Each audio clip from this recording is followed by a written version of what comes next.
everyone, welcome to yet another enlivening episode of your favorite weekend show, Zee Connect. Your feedback helps us bring flavor to the show, so keep all that love coming in. Are you in the mood for some outing today? Well, let me take you for a little bit of shopping. Let's head to Barsha Mall.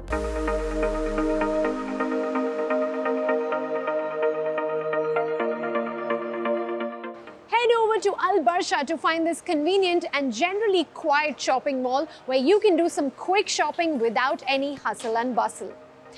Barsha Mall is not just a shopping destination, but you can complete your outing here because it has all the facilities under one roof.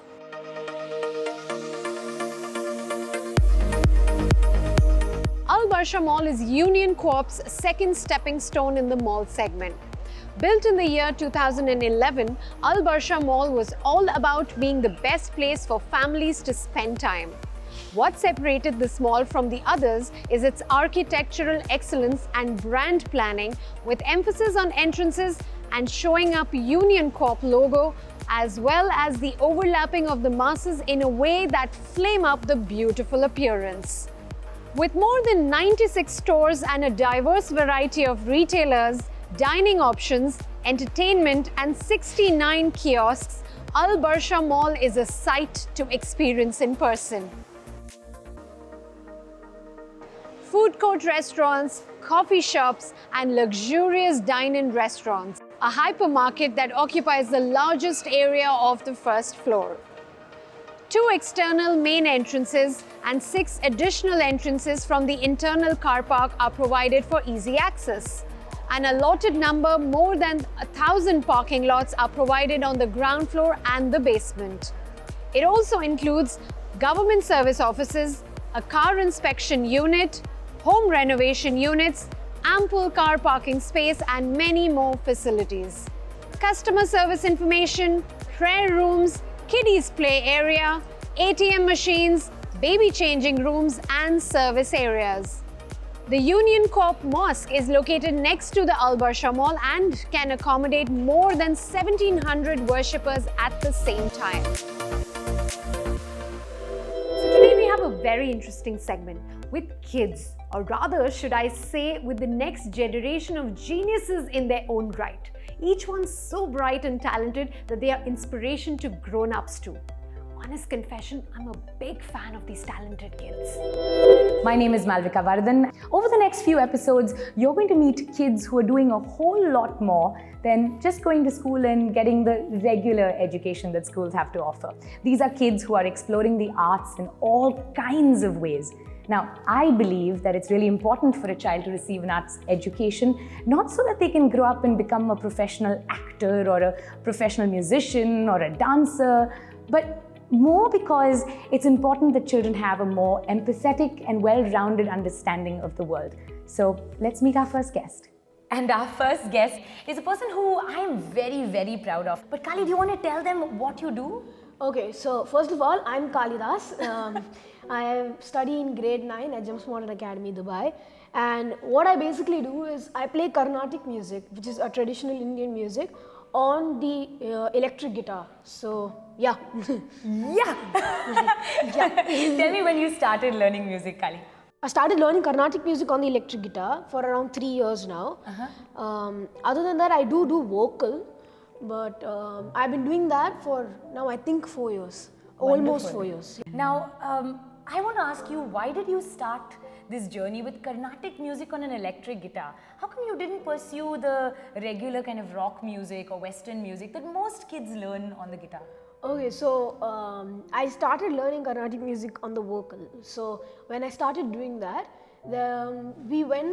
so my first guru, guitar Gokul sir, he went and was conducting a small workshop before he went to Bangalore to pursue his Carnatic music over there. So he was doing a small leaving workshop, you can call it that.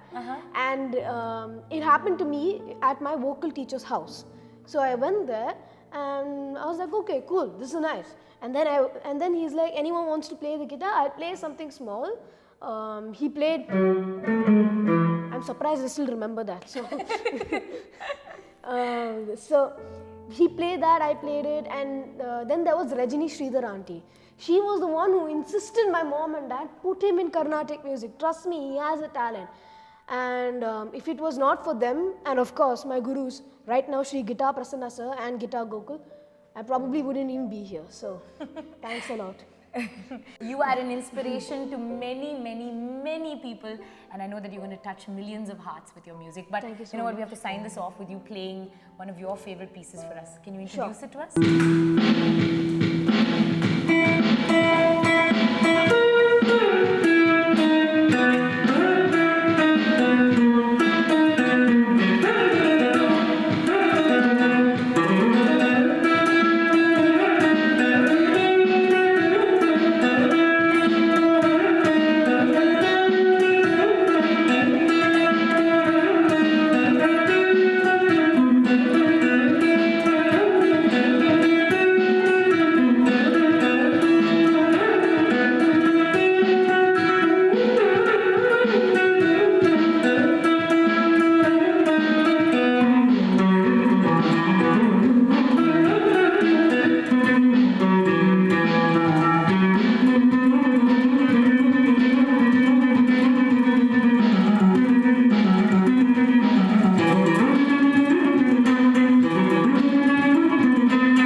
Kalidas Menon, ladies and gentlemen, Carnatic musician. Good luck and God bless you. Thank you so much. And after that wonderful segment, let's go into a short break. We'll be back soon with lots more.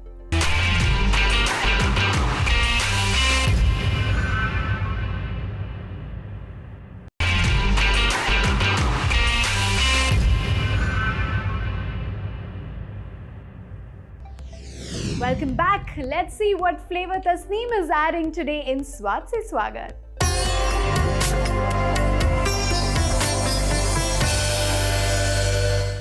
स्वाद से स्वागत है आप सबका. Well, if it's festive, if there's an occasion, it cannot be without meetha, right? So we need to have dessert. Today, you might have guessed already, we are doing Loki Ka Halwa or Dudhi Ka Halwa, whatever you like calling it. Now, I'm gonna walk you through the nutritious angle of it, because usually, especially this generation, the kids, they're like, no, meetha nahi khana hai, diet pe hu main, meri kamar moti ho jayegi. None of that is going to happen with this halwa, because I am using great alternatives and I'm explaining how this halwa is so very delicious and healthy. So you're not going to have any drama from your kids this time. Okay, so let's get started. So for today's recipe, I'm going to be using one full Loki. I'm first going to show you how to prep the Loki, because that is the main thing we're doing. So I have my peeler here. Now you can use a knife, you can use whatever you're comfortable with. I absolutely love this peeler, makes life so easy. So first I will start off with peeling the Loki all the way. So now I'm just going to cut the tail off and I'll make little pieces of it so it's easy to work with. Now the part of the Loki that we use is the outer part and not the flesh on the inside. So we're going to get rid of that. So you just slice around the flesh so it's easier to eliminate it than actually scooping it out. Okay, so now that we have all our Loki prepared, you can see The flesh on the inside is gone, no seeds, so that gives a beautiful texture to the halwa. And it's ready. So let us get to the next stage, which is grating it. So here I'm just gonna go in with a slightly thick grater because you don't want the halwa completely becoming khichdi when it goes into the milk. So now that we have all of our Loki nice and grated, do you know this vegetable is actually really good for weight loss? So this is your go-to this summer. Okay, so let's get on to our next step where I put my pan on. So now I'm gonna add 2 tablespoons of ghee, and this is gonna make halwa enough for maybe 4 to 5 people. So you are well in limit of your daily ghee intake. So once the ghee is nice and warm, we're gonna add our vegetable, the Loki. So now as you can see, the vegetable has softened up really nicely.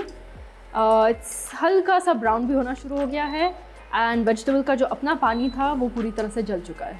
So now to this I will add 1 liter of milk.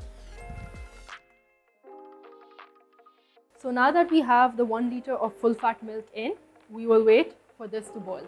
So now that you can see the milk has started to boil, we will go in with our cardamom powder. This adds a really nice fresh flavor to the halwa. And now that we have all the cardamom mixed in really well, we're going to go in with our sweetener. So here I have about 4 to 5 tablespoons of agave syrup. Now you must have noticed I use agave a lot, and if you're wondering what agave is, it's actually the sap of a Mexican plant. So it's actually natural, it's healthy, there's no sort of processing that it goes through. My number 1 choice when it comes to sugars is of course from natural fruits and honey. But if we ever need to use white sugar, I always substitute it with agave because it's a great substitute. So another vital ingredient to this recipe is khoya. It just adds to that rich, creamy, luscious flavor and texture as well. I personally like using homemade khoya, but you can be lazy, just go buy some from the market. But in case you want to make it at home, this is how you do it. So it depends on how much khoya you would like to add to your halwa. I usually like using about 1 cup of milk to make the khoya. So this is how it's done. I am gonna add 1 cup of full fat, very important full fat milk to my pan. And once it comes to a nice boil, I will add some lemon. That's it. So now that our milk is boiling, I'm gonna add a few drops of lemon juice. Okay, so now as you can see, khoya hamara ready ho chuka hai.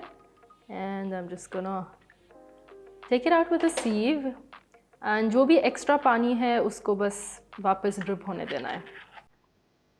Just, oh, look at that. Look at how much of a chunky texture that will add to the halwa. Soft halwa, बीच में soft yet chunky khoya, creamy, delicious.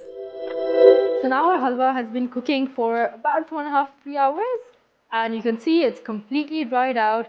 Now it's not the typical green color halwa जो वैसे बाजार में मिलता है. And that is because I have not added any color to it.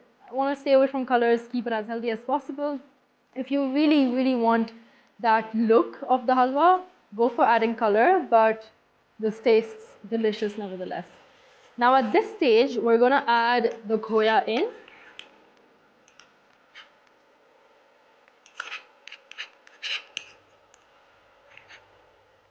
And we're going to give it a nice mix. Also, if you notice, I actually switched my pan, and that is because this pan is easier to bhuno it in. So अब हलवे को भूनना पड़ेगा ताकि उसका final flavor उठ के properly आ जाए. Now homemade halwa is always a lot more brown because उसको भून लिया जाता है, and as I mentioned, उसमें color नहीं add करते हैं. So that is completely normal. So हमारा हलवा अच्छी तरह से भून चुका है. You can see color से. And I will plate it. So for the garnish here, I'm just going to use a few crushed almonds. You can use whatever dry fruits you like. And because of the current situation, I will also add a pinch of nigella seeds or kalonji. So kalonji is really good for lung health. and it keeps your lungs clean, it keeps them very strong. So bahana acha hai just to add a few kalonji seeds on top. I hope you guys will try this. It is delicious, it is creamy, it is rich, and it is healthy because we have 0 sugar in here. So try it, make your family try it, and I hope you guys enjoy this.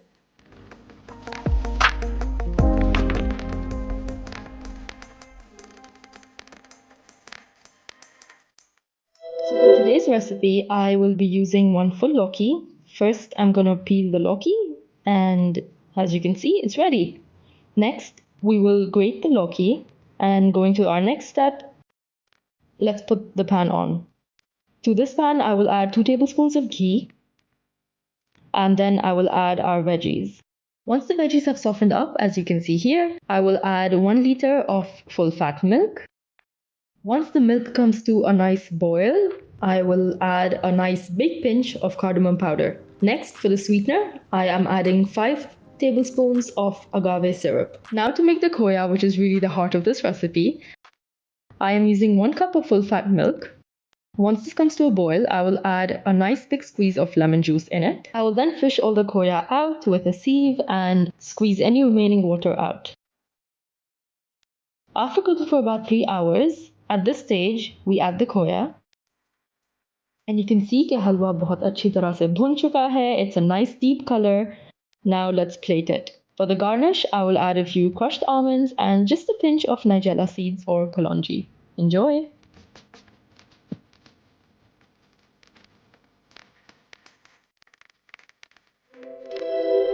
Time for another teeny break, but don't go anywhere. We're coming back with lots more on the other side.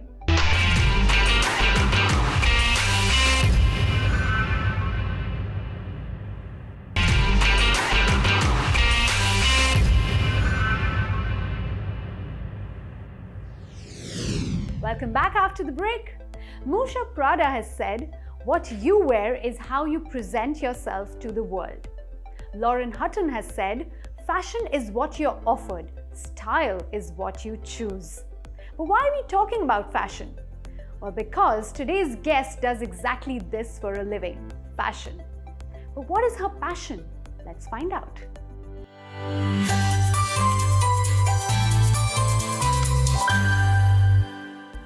Silmi, welcome to Zee Connect. Thank you for having me here.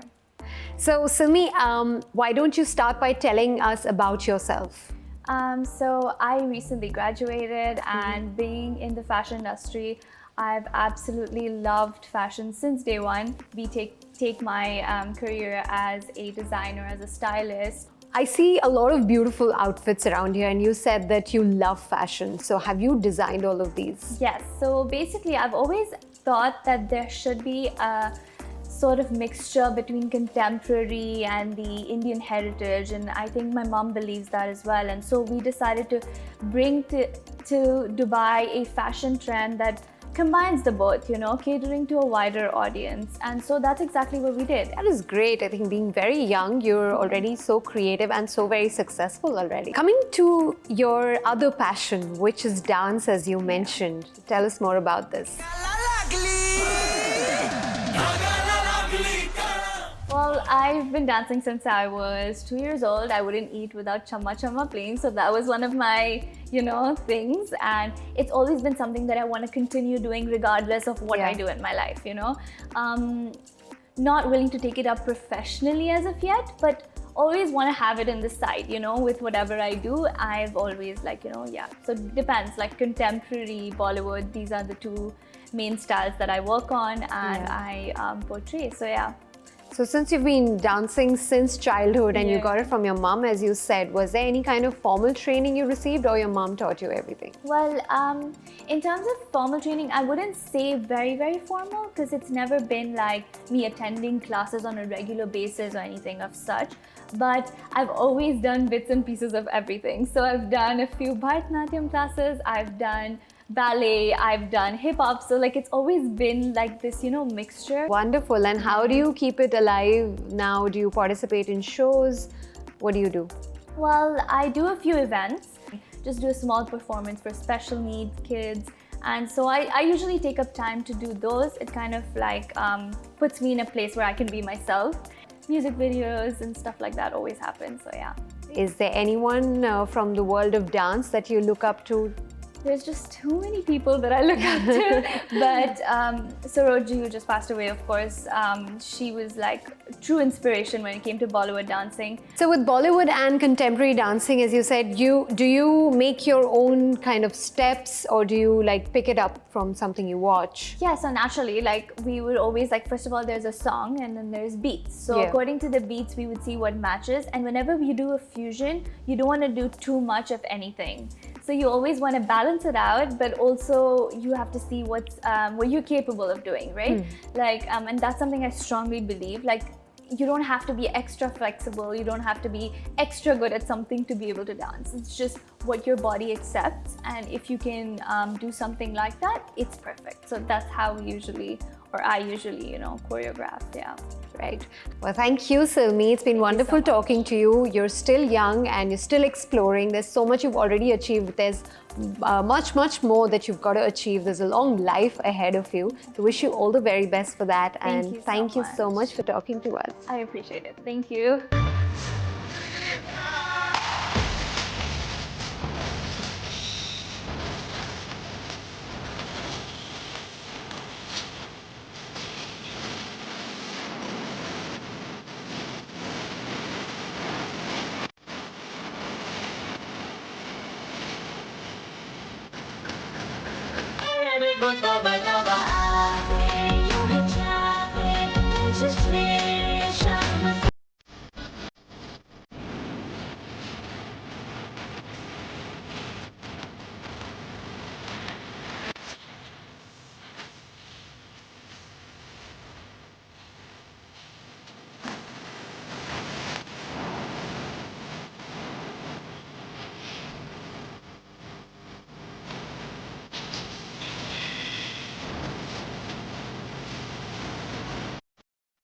After those electrifying moves, I think it's time for us to make a move too.